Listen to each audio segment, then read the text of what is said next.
Holidays Part 2. Today what I wanted to talk to you about was when we lose significant people during the holidays, specifically partners, husbands, wives, parents, everyone that we hold important, and anyone that is a traumatic loss for us personally. And what that is talking about how we survive the holidays. In part 1, you learned that, trees and decorating was difficult for me. For some people, it's also about taking themselves out of that situation. They might travel a lot during the holidays to avoid them. They might take trips, they might go to other locations, and that's great and that's fine. You have to find what you can handle, okay? But you can also look at what else you can do if you decide to be around family and friends. And what I'm going to talk about is also helpful for family and friends that are on the outside of your grief. So if you've watched the casserole theory, and if you've had your family and friends watch that, they understand that because a significant loss may not be important to them, and they did what they needed to do, and now they've moved on, and that's okay. That's okay. But this particular video might be also good for them to watch. So if you want to forward it or send that to them or ask them to watch it, that would be awesome. So what this is we've got the holidays coming. There might be some difficulties within the family in regards to your grief or into your having to deal with the holidays. And it's what we can do as the people in grief and what they can do as the people dealing with our grief. So a lot of us that want to talk about our loved one, it can be overwhelming for people who have not had a significant loss. They also will do exactly what you did before you had your traumatic loss, and they will try to avoid it at all costs. They don't want to bring up the loved one. They keep it out of conversation. If the conversation starts weaving into that direction, they may try to change it. You might bring it up, and then they change the conversation to get it away from that or going down that path, which then only is going to make you upset, and it's also going to make you resentful because you're thinking that they're doing it on purpose to do harm to you, when in actuality, it's almost a protection for themselves because they don't know how to deal with it. They don't know how to have that conversation. They don't know if they can handle you being emotional in front of them.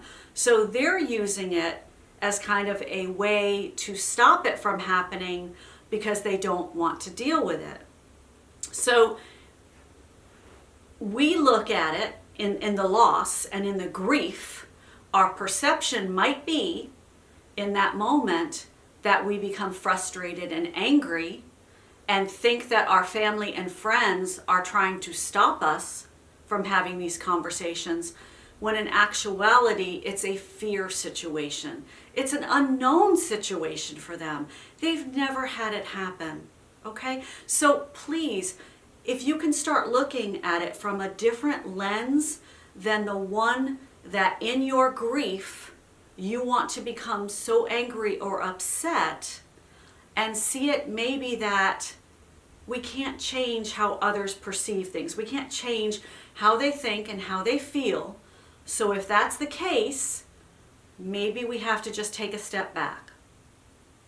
And instead, maybe what we can do is when there is finally a social gathering, if we're all sitting at the table together for a holiday meal, and let people know in that moment, let them know how open you are, that you are willing, you want to talk. So you can say something and deliver it. The way we deliver information needs to be a little bit better than we do. And so therefore, I want you to create an imagery in your mind right now, okay? I want you to visualize the most glorious, beautiful food, like made from the best chef out there, like, and it's just sitting there, and it's on this elegant table, and it is ready to be consumed. It is so beautiful, right? It's perfect.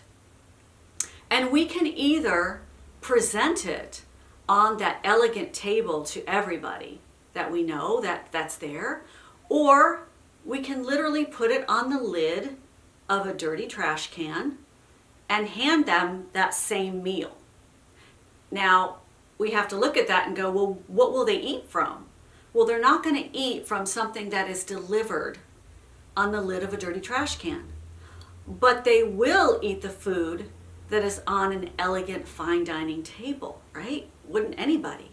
Okay?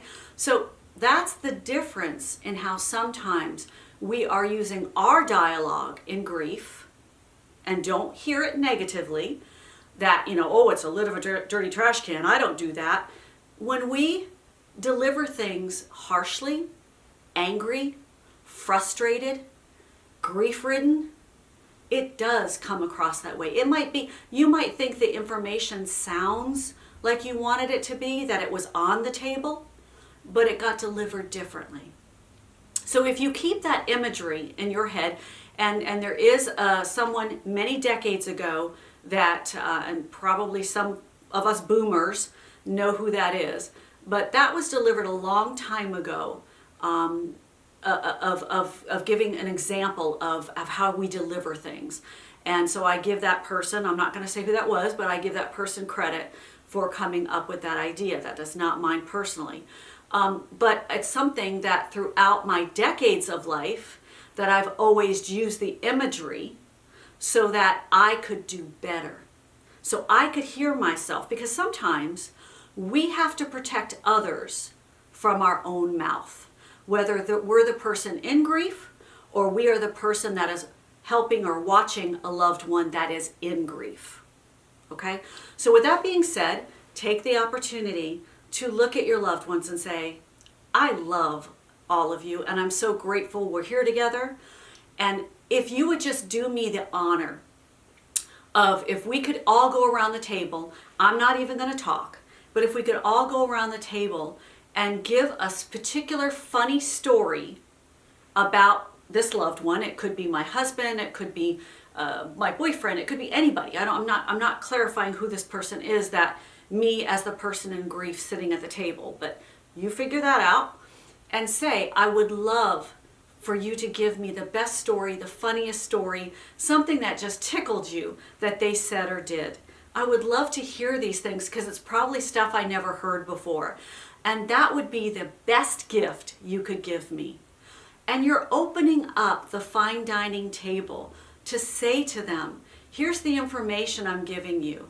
It's this glorious thing. Can you please, in return, give me this glorious gift?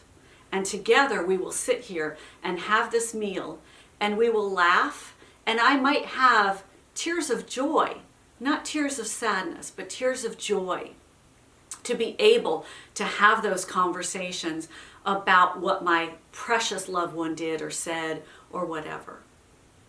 It's a different way of opening up dialogue with people that we may have started to create barriers with, because of their looking in the window to our grief and us trying to look out the window of our grief. Maybe give it a try this holiday season. Just see how it goes. And you don't even have to tell them that you watched this video. You don't even have to say to them, this is something I learned. I want you to do it for yourself. I want you to have a better experience this holiday season. And I hope you will. And I hope you will make tomorrow a much better day.